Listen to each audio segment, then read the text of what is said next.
Hello tout le monde, bienvenue dans votre podcast dédié à l'univers du vintage et de la seconde main. Je m'appelle Clarisse et je suis votre hôte. Aujourd'hui, j'ai le plaisir d'accueillir Alice Cotet. Hello. Styliste, maquilleuse, visagiste, artiste et créatrice du compte Le Dressing Conscient. Welcome Alice, comment tu vas ? Ça va et toi ? Ça va. Trop contente d'être là. Merci d'avoir accepté mon invitation. Je vais commencer par te poser la question, je pense la plus difficile de ce podcast, mais est-ce que tu peux te présenter en quelques mots ? Bien sûr, je m'appelle Alice, comme tu l'as très bien dit, donc je suis conseillère en images, maquilleuse, styliste et aussi organisatrice de dressing. Ok. Et donc j'ai créé le Dressing Conscient il y a 2 ans, qui est un concept qui met en lien la connaissance de soi et la façon dont nous consommons. Ok. Parce que, pour moi, les deux sont liés. Absolument. Donc, dans mes accompagnements, j'aide vraiment les personnes à travailler sur leur apparence et leur image. Alors ça va du coup assez bien avec le sujet qu'on a décidé d'aborder aujourd'hui, parce que je propose régulièrement à mes invités de pousser un sujet en particulier. Et le sujet qu'on a choisi me tient à cœur, et je sais qu'il te tient tout autant à cœur, parce qu'on a décidé aujourd'hui de parler du pouvoir du vêtement et de son impact du coup sur la santé mentale. C'est un vaste sujet. Il y a beaucoup de choses à dire, et j'avoue qu'en écrivant le podcast, j'ai eu un peu du mal à trouver un angle sans m'éparpiller. Du coup, la santé mentale, c'est quand même un sujet majeur dans notre société, mais c'est aussi un sujet qui reste quand même principalement tabou pour beaucoup. Du coup, je me suis dit, première question, pourquoi pas te demander pourquoi tu as voulu aborder ce sujet ? Ouais, carrément. Alors du coup, déjà, dans un premier temps, moi, la psychologie et la santé mentale, c'est un sujet qui m'intéresse beaucoup, qui me passionne même. Tu vois, par exemple, j'adore parler avec mes potes de comment ils se sentent, moi aussi de parler de comment je me sens. Ton climat émotionnel. Mon climat émotionnel, exactement. Je suis beaucoup dans la communication vis-à-vis de ça, parce que étant moi-même sujette à un trouble anxio-dépressif, c'est une manière pour moi de me libérer un peu de tout ça, tu vois. Et du coup, c'est vraiment quelque chose que j'aime faire avec mes proches. Et pareil, dans mon métier, tu vois, il y a une approche très psychologique en tant que maquilleuse, mais aussi en tant que conseillère en images. Oui, parce que ça touche au corps quand même. Ouais, exactement. Donc, et le corps et le mental sont quand même extrêmement liés. C'est complètement lié. Enfin, pour moi, il n'y a pas de différence entre les deux, même, mais ça, on y reviendra peut-être plus tard. Mais ouais, du coup, j'avais vraiment envie de parler de ça avec toi, et justement... Moi-même, il y a 6 ans, j'ai été diagnostiquée d'un trouble bipolaire type 2. Donc, dépression chronique. Finalement, je suis une dépressive chronique. Et c'est vrai qu'en y réfléchissant, d'aussi loin que je me souvienne, les événements m'ont toujours aidée à affronter mon quotidien, un peu comme une armure où vraiment, j'ai pas un style en plus en particulier. Je mets vraiment ce qui me fait plaisir. Et chaque jour, je vais avoir besoin finalement qu'on m'apporte une aide à travers le vêtement. Le vêtement va m'aider, et du coup l'armure va être différente chaque jour, mais c'est vrai que pour moi ça m'a toujours aidé à rendre la vie plus belle. Est-ce que c'est pareil pour toi ? Ouais, complètement. Un peu comme toi, j'imagine, moi le vêtement depuis très longtemps, depuis que je suis toute petite, c'est vraiment un moyen d'expression pour moi, un moyen, pareil, de me sentir bien au quotidien. Ça me suit selon mes humeurs, selon comment je me sens. Mais c'est vrai que du coup, moi, j'ai vachement de mal à me dire en avance ce que je vais mettre le lendemain. J'essaye quand même de préparer mes tenues la veille par rapport à la météo et tout ça. Mais c'est vrai que le lendemain, le matin, je peux tout changer, parce qu'en fait, aujourd'hui, je suis pas dans le mood que j'étais hier. Carrément. Du coup, c'est difficile de prévoir. Justement. C'est une question de. Pour moi, en tout cas, quand je m'habille, c'est une question de ressenti vraiment sur le moment, comme tu l'as dit. Moi aussi, ça peut m'arriver parfois le soir, avant un travail ou quelque chose comme ça, de me rassurer en me disant demain je vais mettre ça, machin. Et en fait, le matin tu te réveilles et t'es pas du tout dans ce mood là, et du coup tu réadaptes un peu le truc, quoi. Et pour moi le vêtement c'est vraiment un langage en fait, pour s'exprimer au monde sans parler, tu vois. En fait, on parle avec nos vêtements et on dit des choses aussi avec nos vêtements. Et ça, complètement d'accord. Et ça, c'est quelque chose que je veux transmettre aussi, moi, dans mon travail. Justement, est-ce que parmi tes clients, il y en a qui souffrent de maladies mentales, de dépression ou d'anxiété ? Ouais, bah, carrément. Souvent, les personnes qui souhaitent se faire accompagner par rapport à leur image, c'est des personnes qui ont du coup un manque de confiance en elles, un manque d'estime de soi, parce que du coup, ça va de pair. Voilà, c'est ça va de pair. Et donc, en fait, ces gens-là, souvent, ils ont vécu soit des traumatismes dans le passé, soit dans leur enfance, des choses liées à une pression sociale ou alors à des individus aussi. Parce que pour beaucoup, le vêtement, ça peut vraiment être une source d'anxiété et pas une aide, en fait. Ouais, complètement. Et ça, on y reviendra, mais ça devrait pas être le cas. Mais du coup, effectivement, je peux avoir des personnes qui sont pas très bien dans leur peau et qui ont besoin un peu de retrouver un peu leur essence, tu vois. Et tu vois, je pense vraiment que l'apparence, c'est un sujet très complexe qui touche absolument tout le monde.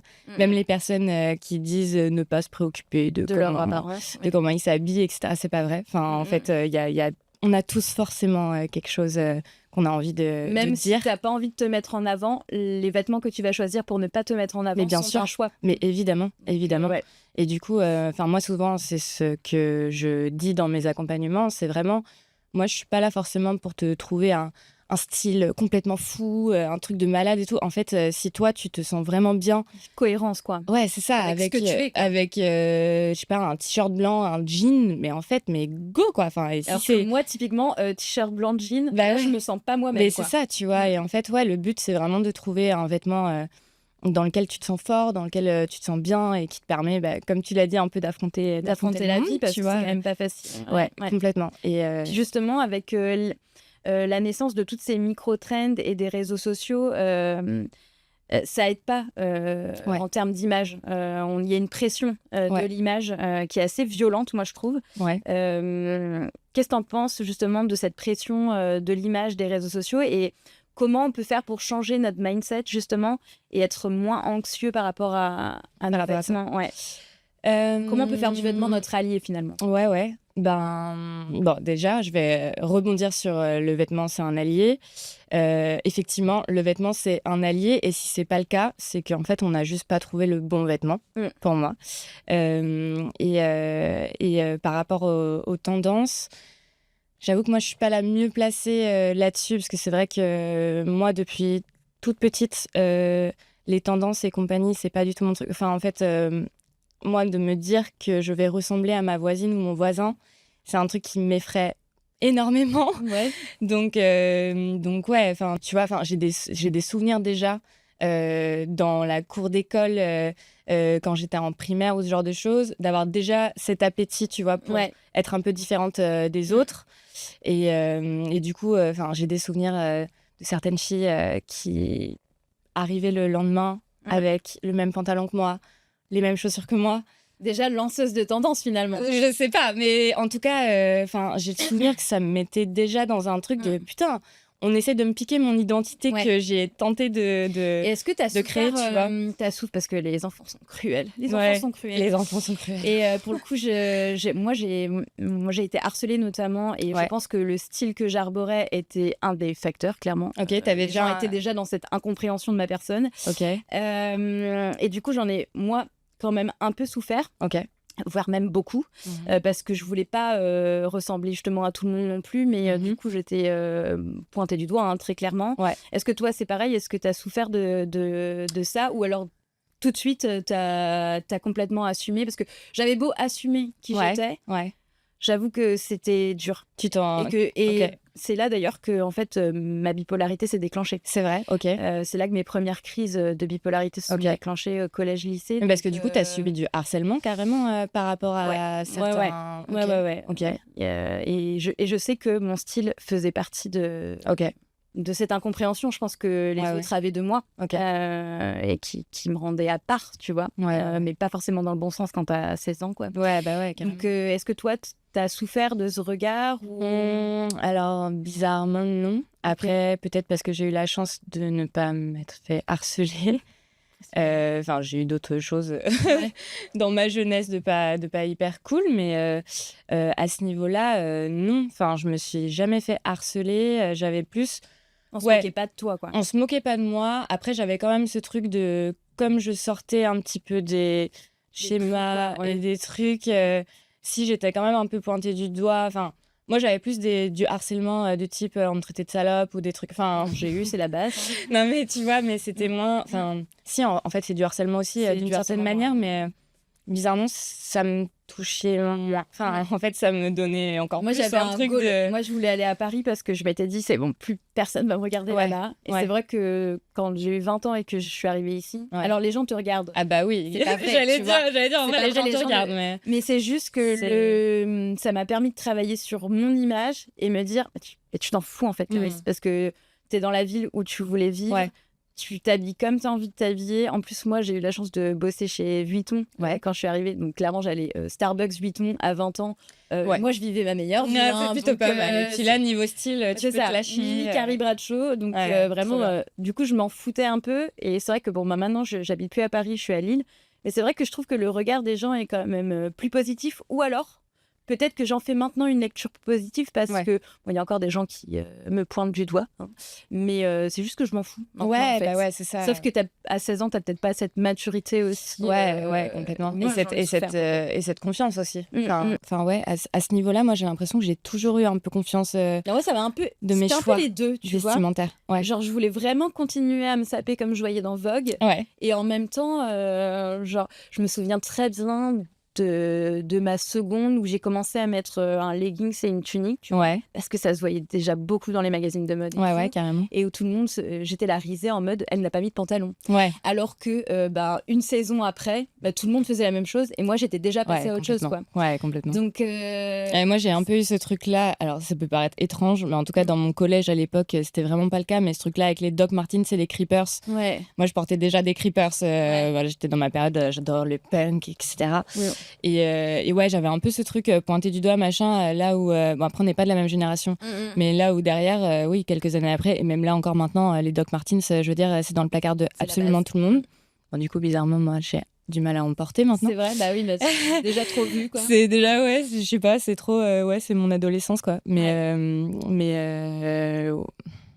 voilà. Martens, quoi. Voilà, c'est ça. Mais après, il y a plein de trucs... Pour toi, est-ce que cultiver ses émotions et cultiver son style, ça va ensemble ? Oui. Évidemment. Tout à fait. Question idiote, finalement. Non, pas du tout. Enfin, super question.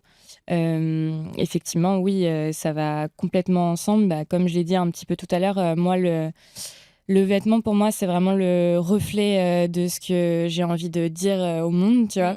Et du coup, je trouve ça hyper intéressant de justement avoir conscience déjà de soi et conscience du vêtement qui peut aller avec l'état qui te traverse selon les jours. C'est un peu ce qu'on disait tout à l'heure.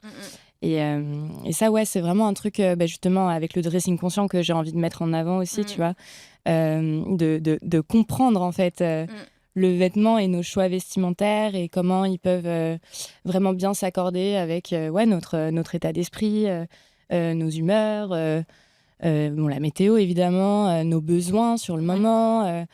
Donc voilà. Là, on rentre pour moi dans une partie de l'année qui va être horrible, c'est-à-dire 6 mois de froid. Oui. Voilà, je déteste. Alors, j'aime pas plus l'été. Je suis vraiment une meuf de demi-saison. Déjà, moi, je suis un bébé du mois de mars. Donc, et pourtant, la mi-saison, ça n'existe plus vraiment maintenant, malheureusement. C'est bien le problème. Arrêtons de consommer de la fast fashion. Parce que, arrêtons de consommer de la fast fashion parce qu'on perd les demi-saisons et vous allez me rendre très triste. Donc, vraiment, c'est dur, quoi. Si seulement il y avait que ça. Mais oui, évidemment, ça fait partie des choses, c'est sûr. Justement, en parlant de météo, finalement, je rebondis. Est-ce que tu penses que la météo émotionnelle, qui consiste à choisir ses vêtements en fonction de son humeur du jour, qu'est-ce que tu en penses en fait de ce sujet de la météo émotionnelle ? On a abordé le sujet plus ou moins tout à l'heure.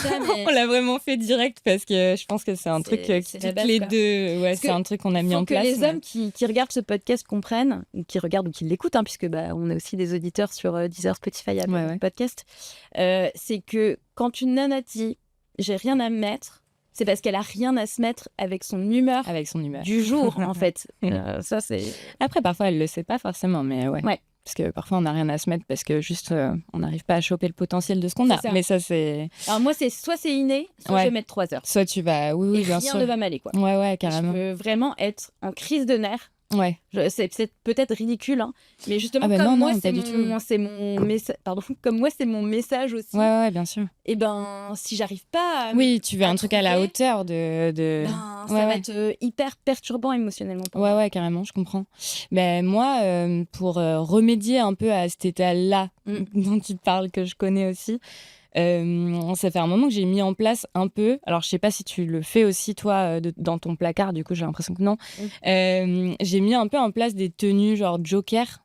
Ok. C'est un peu des tenues dans mon placard qui vraiment peuvent s'adapter à plein de situations. Ok. Et qui collent complètement avec qui je suis. Donc j'en ai... après, tous mes vêtements collent avec qui je suis, évidemment, tu vois, mais vraiment... Je sais pas comment expliquer, vraiment une tenue qui rassemble énormément de points qui me ressemblent. Ouais. Du coup, dans laquelle rassurant finalement. Voilà, dans laquelle je me sens hyper rassurée, en sécurité et tout. Et du coup, très souvent, cette carte Joker, je les sors dans les moments où je suis un peu, je sais pas trop où donner de la tête, etc. Bah, bim, je sais que ce truc-là, ça marche. Ça rassemble vraiment tout ce que je recherche dans comment m'habiller, etc. Moi, j'ai pas ça parce que je remets jamais 2 fois le même outfit. Ouais. Donc du coup, à chaque fois, c'est de la création en fait. Ouais. Je peux remettre une tenue qui est quasiment pareille, mais je vais pas mettre les mêmes accès, ou voilà, pas le même make-up, pas le même. Hein. Et donc du coup, j'ai pas cette tenue Joker d'outfit repetition quoi que je peux remettre. Ouais. Par contre, de temps en temps, je passe devant mes fringues et en fait, j'ai l'éclair de ça irait très bien ensemble. Et en fait, je me le laisse coupler à côté. Et puis, je me dis, bon là, avec la météo, ça ira pas, mais dans 2-3 jours, il fait beau, je peux la remettre. Voilà. Mais tu vois, ce Joker... Ouais, mais ça, c'est un peu Joker aussi, quand même. Enfin, le fait de penser, ça pourrait être chouette à un moment donné. Ou même te dire, si un jour je me sens comme ça pourrait matcher. Tu vois si on reste dans le truc de météo, tu vois. Ou alors, j'utilise Pinterest. Ouais. Et ça, grosse aide pour moi parce que d'ailleurs, j'avais fait quelques vidéos là-dessus sur Instagram parce que même si j'ai pas tous les éléments du look, en vrai, j'ai quand même quelques trucs qui ressemblent. Oui, complètement. J'ai un dressing un peu fourni, donc voilà. Mais j'ai quand même quelques trucs qui ressemblent. Ou alors, ça va être une association de couleurs, de matières qui va m'aider. Donc Pinterest, je pense que je le scrolle tous les soirs. Pinterest, c'est un bon outil, mais après, faut pas non plus rentrer... Enfin, toi, je pense pas que c'est ton cas, mais là, on parlait de trend tout à l'heure. Faut pas non plus rentrer dans le truc de trop copier-coller les choses. Effectivement, c'est bien de se réapproprier. L'inspiration. Voilà, en fait, exactement, de prendre l'inspiration. Et je pense que c'est la base même de Pinterest. Mais oui, complètement. Soit en termes de... Là, on parle de vestimentaire, mais de déco, voilà. Mais justement, c'est pas... Je pense que tout le monde ne sait pas utiliser cet outil et c'est un petit peu dommage, tu vois. Mais comme toutes les inspirations qu'on peut voir partout, d'ailleurs, je pense, même sur Instagram, je veux dire, on a tellement d'images à la minute, tout le temps que... mais ça peut être un peu oppressant. Complètement. Mais là, j'ose même pas regarder mon temps d'écran, quoi. Ah ouais. En ce moment en particulier, je me réveille à 4h du matin, donc je scrolle. Ouais, tu scrolles. Mais bon, on a tous ces défauts. Ouais, et puis dis-toi qu'on est tous dans le même cas et qu'on a tous ces phases. C'est ça. Mais je crois que Rosa Bonheur, elle a trouvé un truc là pour bloquer son portable, sur des plages horaires pour pouvoir bosser et tout. Je trouve ça intéressant. Ouais, ça j'avoue, moi j'ai déjà essayé et mon cerveau il trouve toujours un moyen de tu vois, c'est comme de quand pas tu mets de la rester dans thune de l'ordre. côté, mais qu'à un moment, il y a toujours quelques euros qui vont tomber sur ton compte. Oui, clairement, moi, ça marche pas, les trucs comme ça. Enfin, moi, en fait, de toute façon, si tu m'empêches... ça te donne envie. Ça me donne envie, tu vois. C'est l'enfant qui a appuyé sur le bouton rouge petit, vraiment. Ouais, complètement. Ouais. Malheureusement, moi, si tu me mets des barrières, je saute par-dessus, quoi qu'il arrive. Mais après, moi, j'aime ce mindset, hein, donc tout va bien. Ouais, c'est cool, mais du coup, Enfin, j'avoue que pour me faire arrêter quelque chose, il faut que ça vienne de moi, il faut pas que ça vienne d'un truc extérieur, quoi. Ouais, je comprends. Par exemple, arrêter de fumer, que je n'arrive pas à faire. Par exemple, exactement, pareil. on en parlait un peu tout à l'heure, mais du coup, moi, j'ai vachement de mal à faire mes valises. Bon, je pense qu'il y a d'autres traumas d'enfance qui sont liés au fait que j'aime pas faire mes valises. Très probablement. Mais c'est vraiment une grosse source d'angoisse pour moi. C'est vraiment, je peux vraiment être amenée presque à pleurer et tout ça, parce que je fais des bouffées de chaleur et tout, mais c'est vraiment assez particulier. Mais j'en ai déjà beaucoup parlé sur mon Instagram. Dès que j'ai des valises à faire, c'est vraiment une source d'angoisse. Du coup, j'ai du mal à prévoir évidemment à l'avance ce que je vais pouvoir porter. Et je ne sais pas si certains de nos auditeurs ou auditrices ont le même souci que moi, mais est-ce que tu aurais un conseil du coup à nous donner ? Alors déjà, si ça peut te rassurer, je pense qu'on est nombreux dans ce cas. Ça me rassure. Ouais, on est nombreux dans ce cas-là. Après, ça va dépendre de la destination, etc. Moi, je sais qu'à titre personnel, donc j'ai ce problème-là, évidemment, parce que, pareil, évidemment, comme j'adore m'habiller, changer de vêtements tous les jours, ne pas porter 2 fois la même chose, quand même, en tout cas 2 jours d'affilée la même chose, j'ai un peu ce problème-là. Moi, en général, ce que j'aime bien faire, c'est prendre pas mal d'accessoires déjà. Mais je pense que tu fais la même chose. Enfin, des fois, je pars un week-end, j'ai 4 paires de pompes. Donc, voilà. Mais alors, moi, quand je dis accessoires, je pense plus foulard, ceinture, bijoux, lunettes de soleil, des petits accessoires. Et par contre, derrière, tout ce qui va être... Donc, moi, c'est les choses avec lesquelles j'ai le plus de mal. Mais donc, moi, j'adore changer de manteau, de sac et de chaussures tous les jours. C'est vraiment le truc, voilà.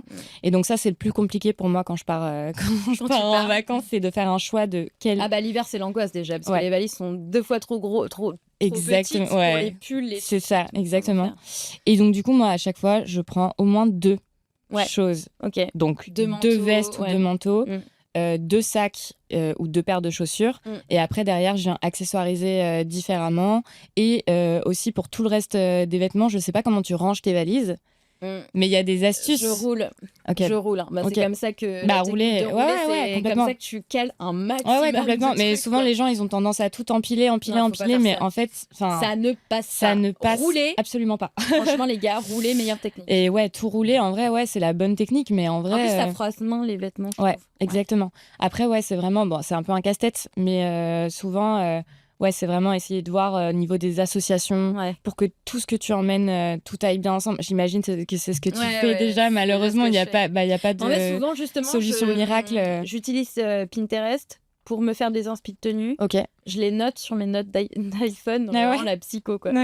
Genre lundi, je vais mettre ça. Mardi, je vais mettre ça. Si lundi, je mets pas ça, c'est pas grave. Mais au moins, je me fais par rapport en gros à la météo. Lundi, il va faire ensoleillé, donc je sais ce que je vais mettre et tout. Donc en fait, je fais ça. Et du coup, en fait, du coup, je fais déjà ma valise avant de l'ouvrir et de la préparer. Ah ouais, d'accord. Tu prépares vraiment look par look les trucs. C'est ça. Ok.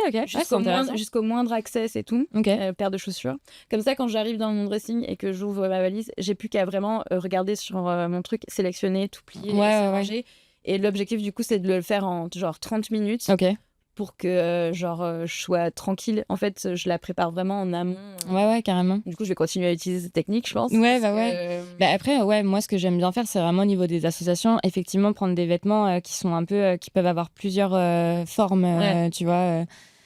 Moi, ça marche pas, ça n'a jamais marché. Ça marche pas. Que ça ne marchera pas, c'est la technique de 3 tops, enfin un top, 3 tenues. En fait, ça c'est principalement, je pense, pour les gens qui ont un style plus minimaliste, tu vois. Il y a encore. Moi, si tu me vois en jean t-shirt, sache que c'est une journée où je vais pas bien, quoi. De toute façon, moi, toutes les listes, l'essentiel du dressing et compagnie, je trouve ça complètement. Enfin, je trouve que c'est une connerie. Non, mais surtout, c'est pas du tout évidemment, t'as des basiques, adapté. Tu vois. Oui, bien sûr, un t-shirt blanc. Après, j'en ai très peu, quoi. C'est ça. Et puis même, les basiques, on n'a pas tous les mêmes basiques. Tu vois.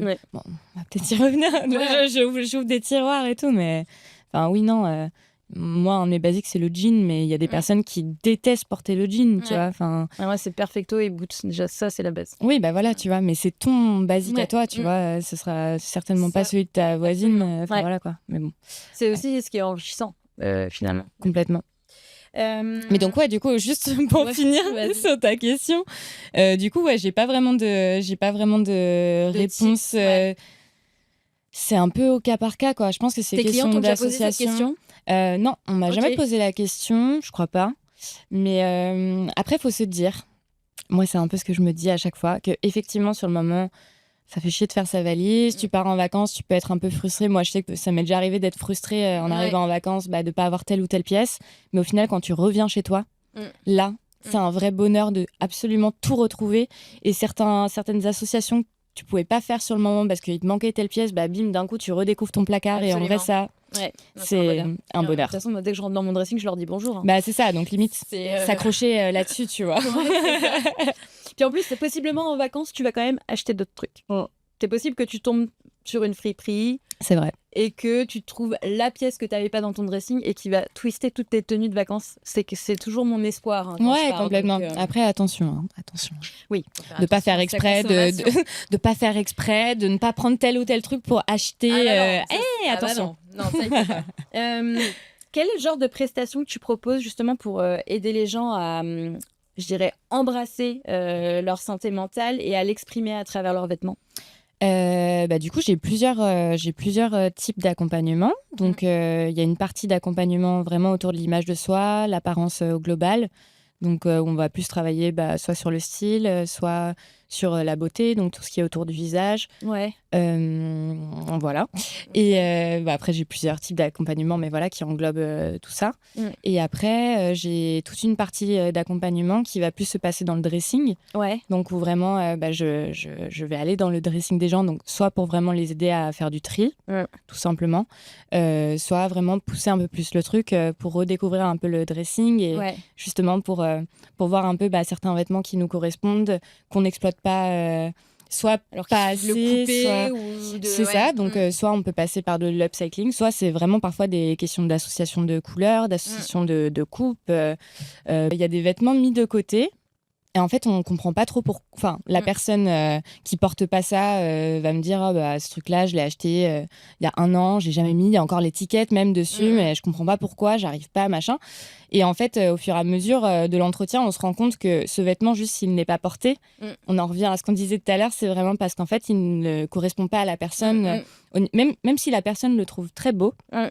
Tu vois, là, j'ai pas d'exemple parce que toi, je pourrais tout porter sur ce que tu portes. On adore. Je trouve ça vraiment beau. Un petit coucou à Lucie parce que c'est sa robe.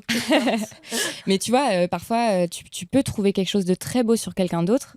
Mais par contre, dès que toi, tu le mets, ça matche pas, quoi. Tu vois, il y a un truc qui manque. Et du coup, très souvent, dans les accompagnements dressing, on va faire du tri là-dessus aussi, tu vois, pour essayer vraiment de trouver... qu'est-ce qui correspond vraiment à la personnalité de la personne, bien sûr. À ses besoins, à ses habitudes de vie aussi. Bah oui. Parce que de son métier. De son métier, même, tu vois, de comment elle se déplace. Enfin, si c'est quelqu'un, je sais pas, qui fait beaucoup de vélo. Bon, et encore, moi, je fais du vélo et je mets des talons, des jupes, je m'en fous, tu vois. Mais il y a des gens qui seront moins à l'aise de mettre des jupes ou ce genre de choses. Donc, c'est vraiment, venir comprendre un peu la personne. Ouais. Donc, voilà. Donc... Et justement, je passe à une question que je m'étais notée pour après, mais je pense que ça bien dans le fil. C'est pour toi, est-ce qu'il y a une limite à la liberté vestimentaire? Un exemple. Là, je cherche un emploi en ce moment, si jamais, vous n'hésitez pas. Et j'ai passé un entretien pour une boutique et elle m'a dit le piercing au nez, il faut l'enlever. Les ongles... Un petit coucou à ma mère, parce que c'est ma mère qui me fait mes ongles.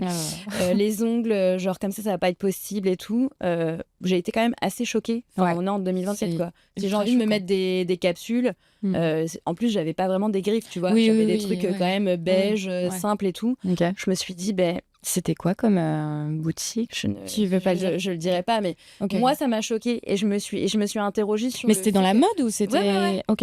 Et je me suis dit, en fait, c'est pas moi que tu veux. Tu veux une vendeuse, mais c'est pas moi que tu veux, en fait. Il y a un truc, Parfois, il y a une recherche d'uniformisation aussi des gens, bien sûr. Ce qui est un peu, un peu dur, mais un peu dur, ce qui est horrible. Mais du coup, non, il y a évidemment pas de limite, pas de limite à ça. Enfin, pour moi, on est tous libres de se vêtir comme on le souhaite et d'exprimer ce qu'on a envie d'exprimer. Mais bien évidemment.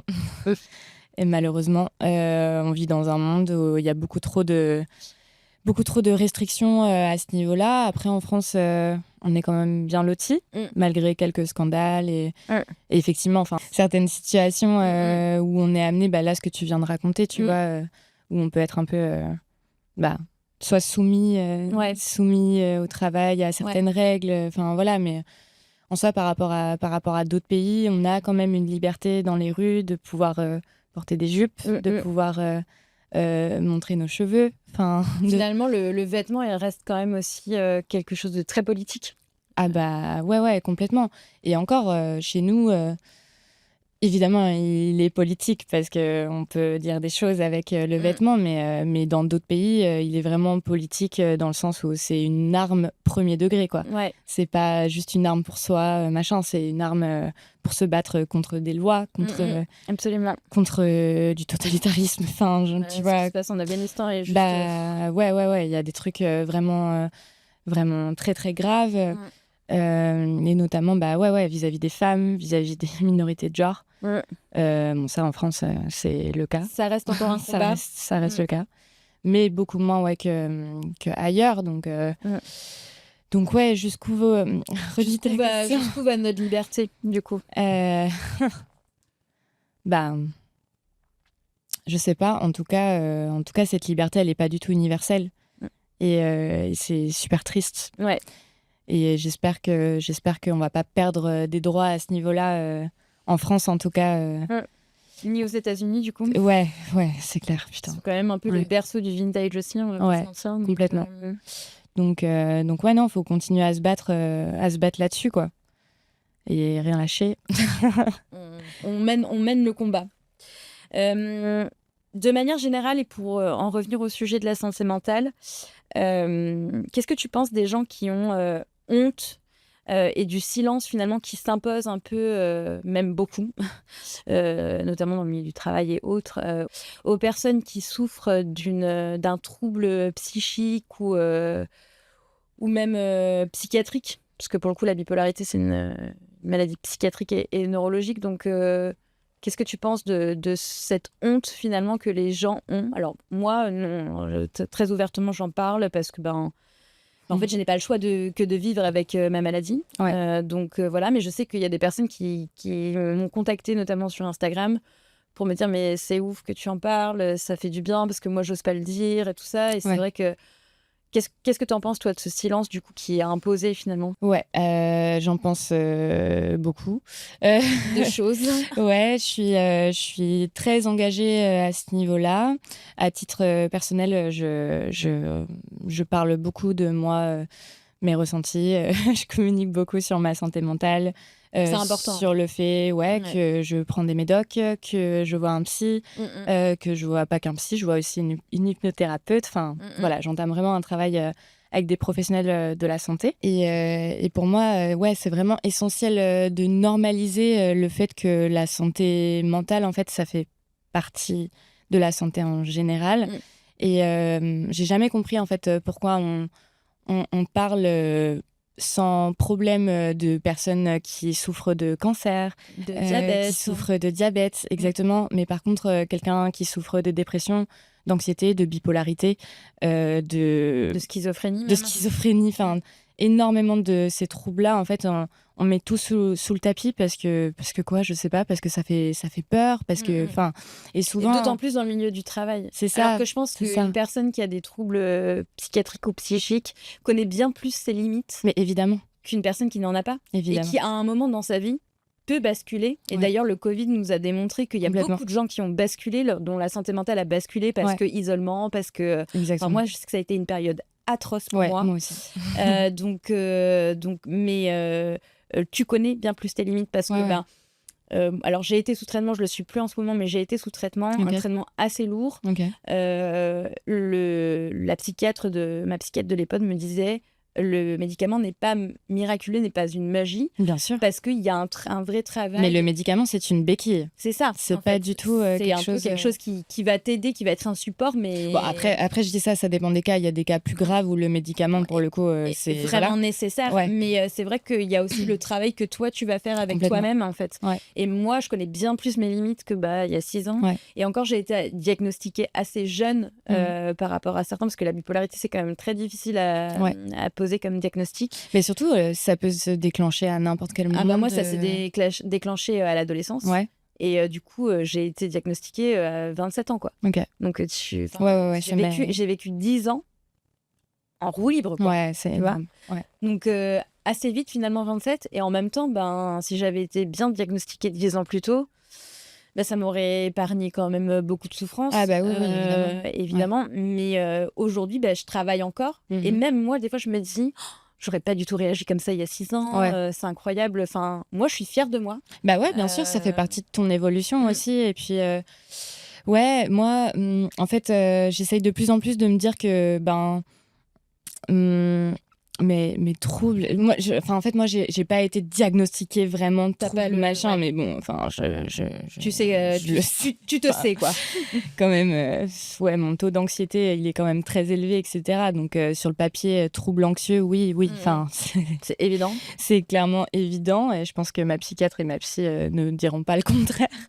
mais du coup, ouais, enfin, tout ce travail-là que j'ai fait sur moi, ça me permet en fait d'avoir une connaissance de moi-même beaucoup plus pointue en fait sur certaines choses, de mes limites, de mes réactions, de ce qui est bon pour moi, de ce qui est pas bon pour moi, et d'acquérir une certaine bienveillance envers soi-même mais aussi. 100%. Vraiment, de plus en plus, c'est un travail qui met beaucoup de temps, mais en tout cas, ouais, c'est hyper important. Et ça, en vrai, ce travail-là, je peux le faire parce que j'ai eu la force, entre guillemets, d'accepter aussi d'être malade, en fait. Exactement. C'est la première étape, et aussi, ouais, c'est ça, mais du coup, accepter, c'est en parler, tu vois. Ah complètement. Et moi, j'ai lu énormément de bouquins, et j'en ai beaucoup parlé autour de moi, et ça m'a permis aussi de faire un tri de mon entourage, et un tri qui était nécessaire.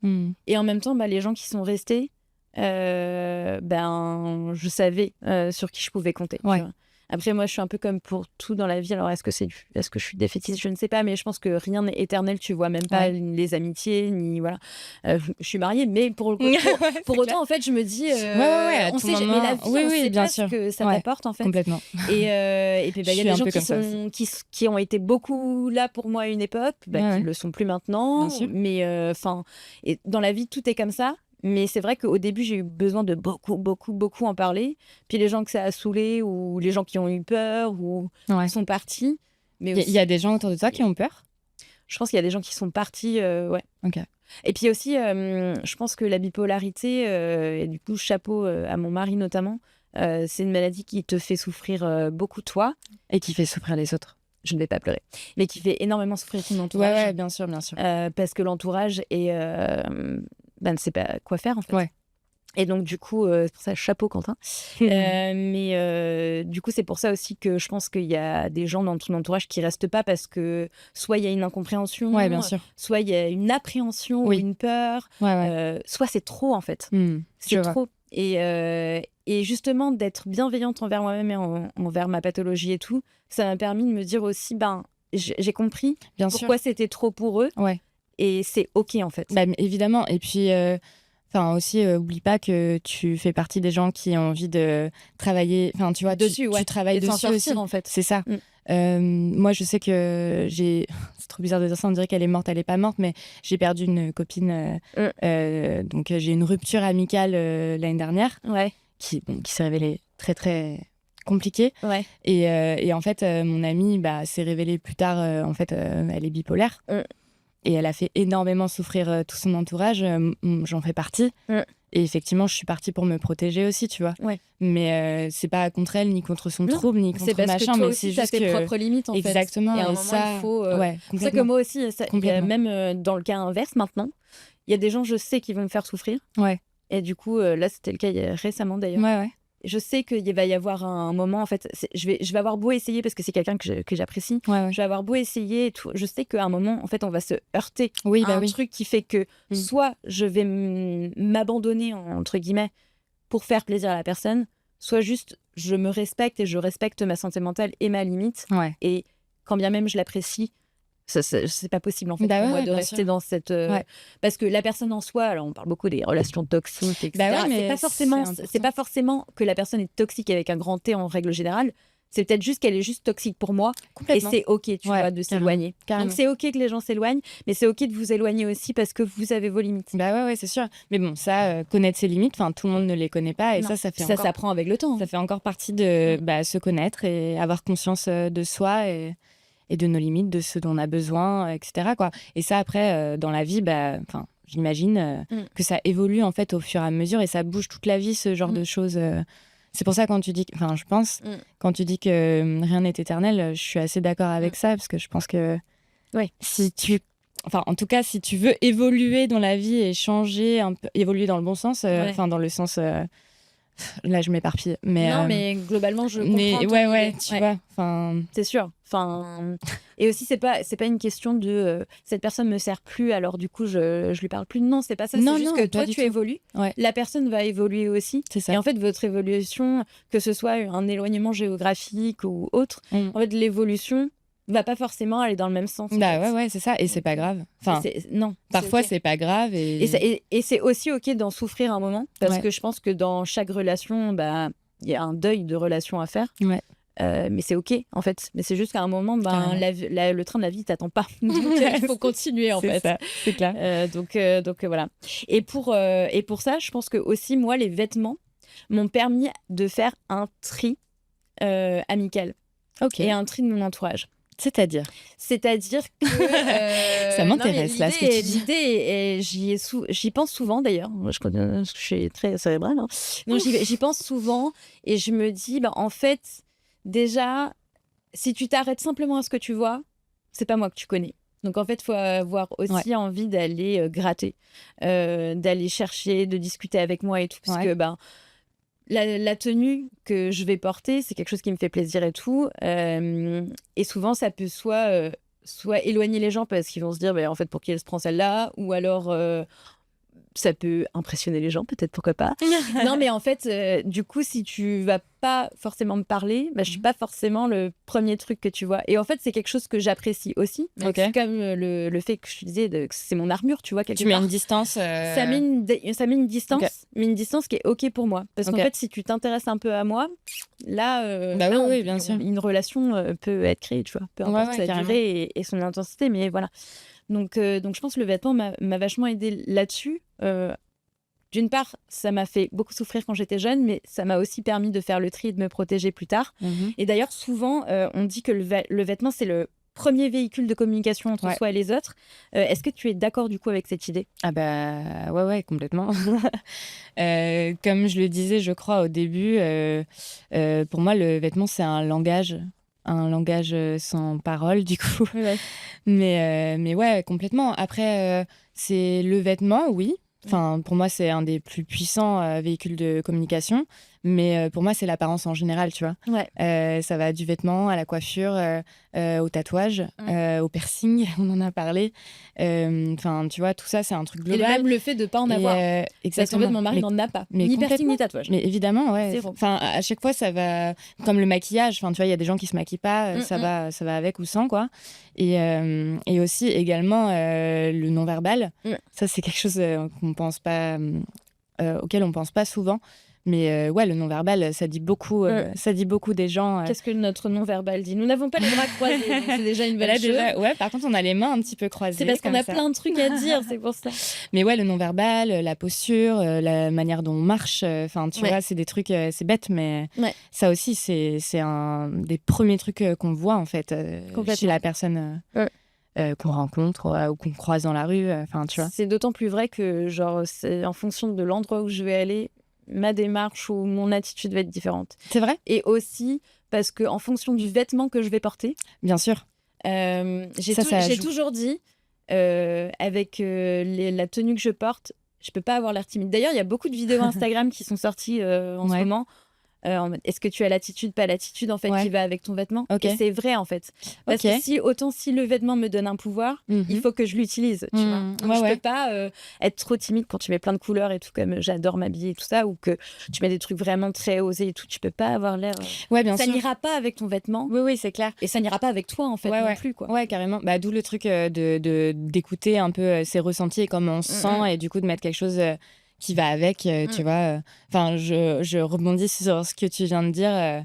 ouais, moi, ça m'arrive quand je suis très fatiguée, par exemple, bim, de venir mettre des couleurs un peu plus flashy pour... hop, Le rose et le ça orange, ça donne bonne mine. Ouais, par exemple, même le... Enfin, oui, ça dépend. Enfin, du coup, ça dépend des gens si tu pars sur la couleur. Ok, pardon.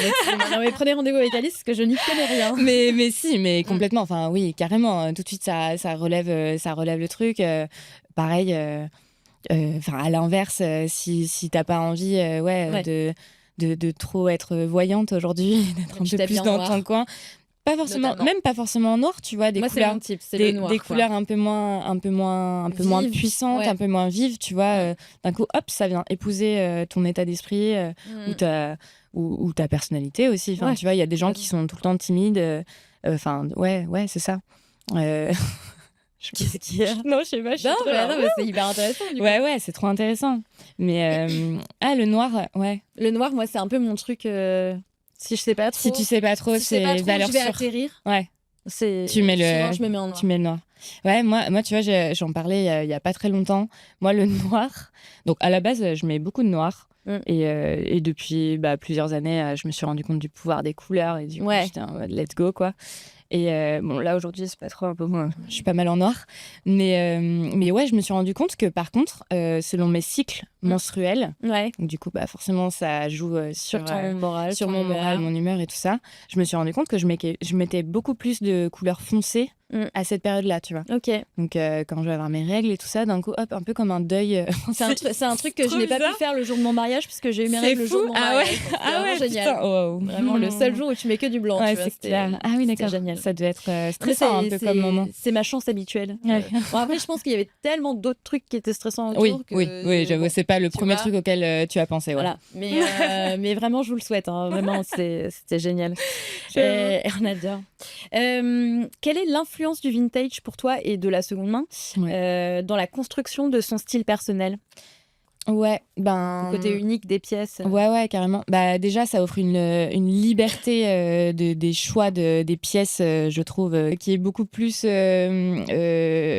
unique finalement et variée. Le champ des possibles et variée, ouais, c'est ça. Tu vois, il y a une variété dans le vintage que tu peux pas retrouver dans les grandes enseignes de fast fashion où souvent les collections, elles sont inspirées par des tendances, des couleurs, des machins. Et même beaucoup parfois inspirées du vintage. Oui, mais là, les dernières collections 100%, mais de toute façon toutes les époques amené des styles différents et du coup effectivement les nouvelles tendances c'est que des trucs piochés, tu le sais, que des trucs éternel recommencement. Mais c'est ça, repioché, un peu remanié, machin, mais tout existe déjà. La mode en fait c'est un éternel recommencement. Donc, à part Copernic qui évolue à chaque fois. Non mais après, après effectivement dans les grosses marques, dans les grosses maisons, les maisons, les créateurs, etc. Ils sont très avant-garde, ils reprennent des choses, des formes, ils créent. Là, il y a un truc des clins d'œil en fait. Exactement. Là, il y a un truc. Dans la fast fashion, c'est juste du. Mais la fast fashion, c'est du copier-coller. Et ouais, je sais plus avec qui j'en parlais il y a pas si longtemps que ça. Ah bah si. Je sais plus quand j'ai fait un atelier de colorimétrie. Donc voilà, on regarde les couleurs avec une cliente. Et à un moment, je lui passe un tissu. Je crois que c'était un vert, un joli vert, un vert. Je sais plus exactement comment, mais bref. Et elle me regarde, elle me dit « Ah, mais j'adore cette couleur, mais par contre, comment trouver ça en magasin ? En ce moment, il n'y a que du gris et que du machin. » Tu vois, et direct, ma réponse, évidemment, c'est du coup, ne pas aller chez Zara, quoi, tu vois. Tout simplement. Mais ouais, clairement, ça m'a rappelé que effectivement parce que c'est pas la couleur de la saison. Bah ouais, c'est ça, t'es forcément restreint en fait dans ton choix quand tu veux aller faire ton shopping. Ce qui met une pression supplémentaire et ce qui fait qu'on va se sentir pas bien. En fait. Ouais, carrément, exactement. Une raison de plus de pas y aller en fait. Ouais, vraiment. C'est ça, complètement. Donc du coup, moi je dirais vraiment la liberté de trouver des pièces, comme tu l'as dit, singulières, une variété de pièces aussi. Je pense que... Ouais, je trouve que c'est une très bonne réponse. Et justement, en parlant de pièces, quelles sont les pièces les plus puissantes à avoir dans son dressing selon toi ? Alors, vraiment selon moi, parce que ça va dépendre des personnes. J'ai l'impression qu'on se répète beaucoup, mais non, mais on est en fait dans la même idée. Ça veut dire qu'on a respecté notre sujet quand même. Ah complètement. Mais du coup, il faudra bien s'en souvenir, qu'on est tous différents. Donc on n'a pas, il n'y a pas une pièce à avoir ou un truc un essentiel, un machin. Enfin, non, ces trucs-là, moi, j'y crois vraiment pas. C'est au cas par cas.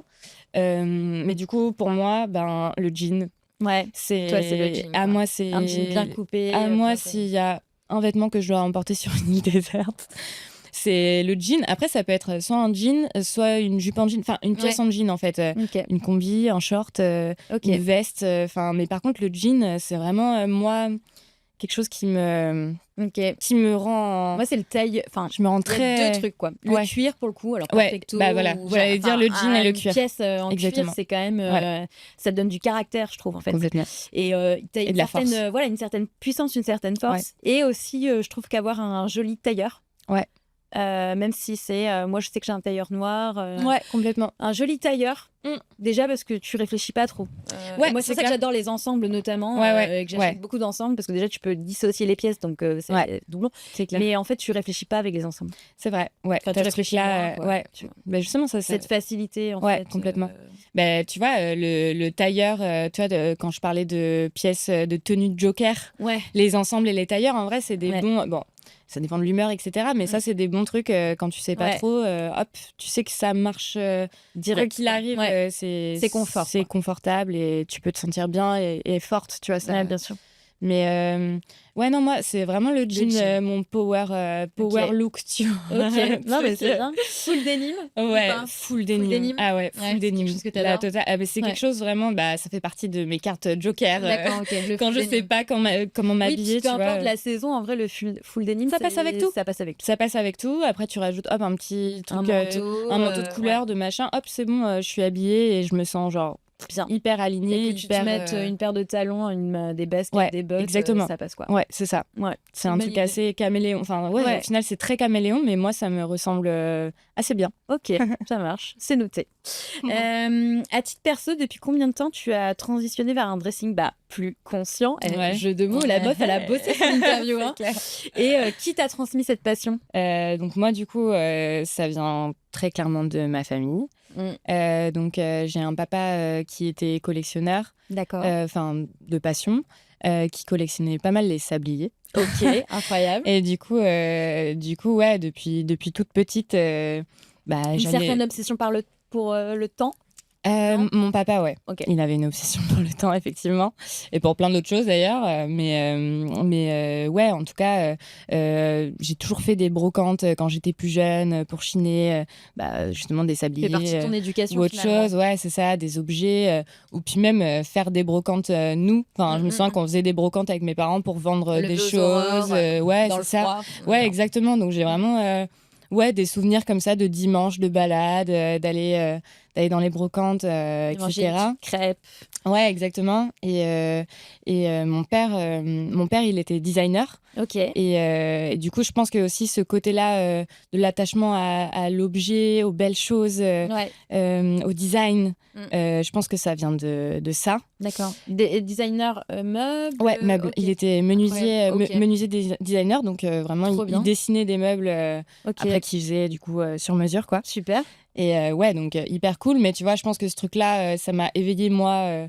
Déjà, en plus, j'ai une culture artistique très développée. Oui. T'as un compte. Du coup, oui, avec le maquillage, du coup. Mais le couteau suisse, le mec qui fait plein de trucs. C'est bien. Mais du coup, j'ai cette éducation-là aussi à l'objet, au beau.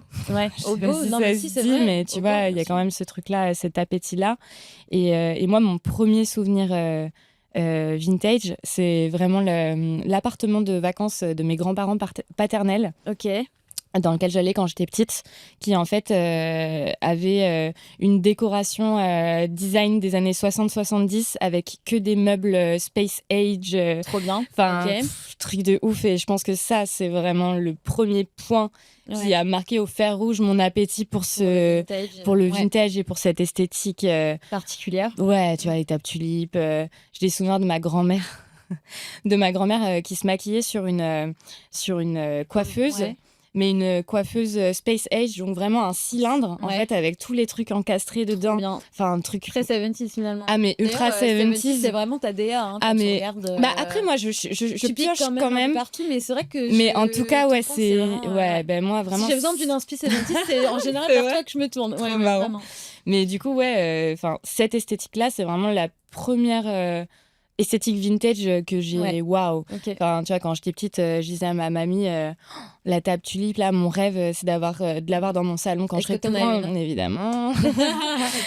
Évidemment, j'ai coché mes petits trucs à ce niveau-là, tu vois, mais ouais, en tout cas de base, c'est vraiment parti du design. Ouais. Et après au fur et à mesure c'est arrivé aux vêtements un peu naturellement. Mais t'as acheté quand même en fast fashion quand t'étais plus jeune? Alors, du coup, quand j'étais plus jeune, oui, bah évidemment. Et quand est-ce que t'as arrêté complètement? Justement, donc c'était en 2009. Ouais, 2009. Donc, c'était à l'époque des Skyblog et compagnie. Lâche ton com. Surtout, n'hésitez pas à lâcher votre com sur cette vidéo. C'est ça. Donc, à l'époque, je suivais une blogueuse qui s'appelle Tiffaine Augusto. Peut-être que tu te souviens d'elle ou que tu... Ouais, ok. Là, ça me dit rien. En tout cas, donc en 2009, Tiffaine Augusto, c'était une blogueuse avec le blog de Betty. Ok, ah oui, ce genre de personnes, voilà. Et le blog de Betty et Tiffaine Augusto, c'était vraiment deux blogueuses que j'adorais leur univers. Et Tiffaine Augusto, donc elle avait vraiment un univers vintage, donc elle chinait pas mal de choses. Enfin voilà, elle partageait vachement à ce niveau-là. Et j'avoue que ouais, j'aimais beaucoup justement la singularité de ses looks, etc. Et elle m'a vachement éveillée au friperie. Ouais. Donc du coup, commencé ta transition. Voilà, c'est là que j'ai commencé. Donc j'avais 11 ans, 12 ans, ouais. Et donc ouais, c'est comme ça que j'ai commencé à m'orienter vers la seconde main. Donc après, je continuais quand même à consommer, comme toutes les personnes de mon âge à cette période-là. Il y a 3 ans, 3 ans. Ouais. J'ai acheté du neuf. Ok. Moi, ça fait plus longtemps que ça quand même, mais en tout cas, ça s'est fait progressivement, évidemment. Et parce qu'il faut pas se mettre la pression. Ah ben non, pas du tout. Il faut aller à son rythme. Ouais, carrément. Mais moi, vraiment, au début, j'allais faire des fripes de temps en temps, donc j'essayais de montrer aussi à mes copines que c'est incroyable, on peut trouver des pièces de malades. Enfin, c'est aussi comme ça que je me suis un peu... j'ai aiguisé mon œil aussi à trouver des jolies pièces. Et puis, moi, ça m'excitait aussi un peu... de justement chercher le trésor. Enfin, c'est encore le cas maintenant, c'est pour ça que j'adore chiner, tu vois. Mais Et puis quand c'est devenu ton métier, du coup, cette passion? Depuis combien de temps c'est devenu mon métier? Alors, pour la petite histoire marrante, quand j'avais 8 ans, j'allais dans le placard de mes potes pour les aider à s'habiller et trouver leur tenue. Marrant, moi c'est plutôt dans mon placard qu'on va s'habiller en général. Ouais, c'est vrai. Ouais. Mais déjà à l'époque... j'ai toujours aimé en fait aller dans le placard des autres, tu vois, même dans le placard de ma mère, de mes grands-mères quand j'étais petite pour me déguiser. Enfin, tu vois, tu commences un peu comme ça. Ah, mais c'est ça, tu vois. Mais moi, c'est un truc que vraiment, quand j'étais petite, c'était le truc que je préférais, quoi. Et en fait, donc, ça c'était juste pour la petite parenthèse, pour déjà voir les prémices du métier, même quand j'avais 8 ans. Mais du coup, donc moi, à la base, je suis maquilleuse depuis 8 ans maintenant. À la base, ce que j'adore dans mon métier en tant que maquilleuse, c'est vraiment sublimer les personnes dans leur essence naturelle, quoi. Et sauf que, au moment du Covid, au moment du confinement, il y a eu un moment où j'ai senti qu'il me manquait quelque chose dans mon activité, et j'avais envie vraiment d'élargir cette activité.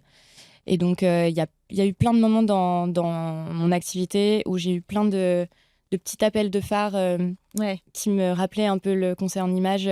Enfin, je savais dans un coin de ma tête que c'était quelque chose que j'ai toujours voulu faire. Aider les autres à 100% là. Alors non, je fais plein de choses différentes, mais en tout cas, j'aimerais bien amener ce truc-là à 100%. Mais en tout cas, j'ai vraiment eu un gros déclic en me disant, ok, là maintenant, il faut que je me forme maintenant pour faire ça. Parce que ça a foutu un déclic à à trop de gens. Et en fait, donc je me suis formée derrière. Et depuis, vraiment, oui, je suis hyper alignée avec ce que tu veux, ta mission de vie, quoi. Finalement. Mais exactement, il y a un peu finalement, le je me dis qu'il y a un peu ce truc-là, tu vois. Ça nous a permis d'être face à nous-mêmes. Ouais, Et complètement. donc, du coup, c'est pour ça qu'il y a beaucoup de gens, je pense, qui ont changé de voie ou qui se sont lancés en Carrément. entreprise et tout. Bah après, moi, tu vois, ça va vraiment dans la suite logique de ce que je faisais déjà, parce que en fait, du coup, c'est hyper lié. C'est juste que tu as développé. Ouais, c'est ça. Et comme si, avant de me lancer, je voulais pas me permettre d'arriver à ce truc qui, je savais au fond, me correspondait vraiment, tu vois. Ouais, donc là, du coup, ça fait 2 ans. Enfin, je me suis formée il y a 4 ans, et ça fait 2 ans que j'ai créé du coup le dressing conscient pour vraiment ajouter une valeur en plus. Enfin, tu vois, ne pas parler que de style et d'image, mais aussi parler de consommation, parce que c'est quand même mes valeurs aussi. Enfin, voilà, j'avais envie de lier un petit peu tout ça. Ouais, exactement. Alors, je sais que du coup, t'es pas dans l'ultra-consommation. Non. Mais quelle est la dernière pépite que t'as trouvée? Et où? On veut tout savoir. Où alors, la dernière pépite que j'ai trouvée, c'était une brocante en bas de chez moi. Ok. Parce que oui, moi j'adore aller dans les boutiques vintage quand j'ai de l'argent, mais c'est vrai que j'ai toujours ça reste un budget. Voilà, j'ai toujours ce plaisir quand même de chiner. Moi, c'est vraiment le truc qui m'intéresse, quoi. Fouiller dans les bacs. De fouiller dans les bacs, de trouver la pièce que personne n'a vue. Parce qu'elle t'attendait, toi. Parce qu'elle m'attendait, moi, exactement. Oui, je t'avais entendu dire ça dans un autre podcast. Ça, c'est ma théorie, ça. Mais moi aussi, ça résonne complètement. Et donc, j'adore faire les puces, les brocantes, les vides-greniers. Et donc, j'ai de la chance. Dans ma rue, tous les mois, il y a un vide-grenier. Donc, bien. Hyper cool. Et donc, j'arrive sur un stand. J'ai découvert, du coup, une marque qui s'appelle Déjà Vu. Enfin, une marque. C'est une boutique vintage qui vend des vêtements. Ok. Qui s'appelle Déjà Vu, d'ailleurs, si vous voulez aller faire un tour.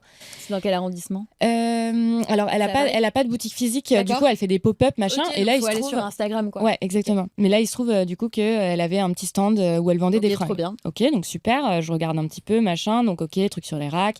Faut savoir que moi, quand je cherche des choses, faut vraiment que j'ai un coup de cœur. Enfin, je vais pas acheter le truc si je sais que... Enfin voilà, j'ai quand même des règles de consommation un peu à respecter, etc. Mais bon, je regarde quand même. Si j'ai pas le coup de cœur, je vais pas acheter un truc si c'est juste comme ça, quoi. Et bref, il y a un carton en bas du truc. Je vois ce carton que personne ne regarde, machin. Évidemment, moi, en général, dès qu'il y a ce genre de choses, je fouille à l'intérieur. Et en fait, je me rends compte que dans ce carton, il y a plein de vêtements qu'elle vend à 2 balles. Ouais. Et je tombe sur une super belle robe en tartan des années 70, faite à la main, clairement, parce que quand tu regardes les finitions, tu sens la qualité de malade. Robe en laine avec des très longues manches, un joli col avec des liserés brodés. Enfin, mais le truc magnifique, mais que personne ne regarde, parce que clairement, effectivement, quand tu le vois comme ça en boule, tu te dis oula, c'est quoi ce vieux machin? Mais en fait, le truc est magnifique, quoi. Et donc, bref, j'ai chopé ça, et j'ai chopé plein d'autres choses à 2 balles, un petit sac Pierre Cardin, 2 balles. Je suis repartie avec 6 ou 7 pièces super belles, d'une qualité de malade. Et ouais, enfin voilà, ça, c'est vraiment mes dernières trouvailles. Ok. Alice, on arrive déjà au terme de ce podcast. Et comme ici, on prend la manifestation, on va le refaire pour toi. Qu'est-ce qu'on peut souhaiter pour la suite? Je dirais donc d'évoluer dans mes projets professionnels et personnels, et aussi de faire grandir du coup le projet d'e-dressing conscient.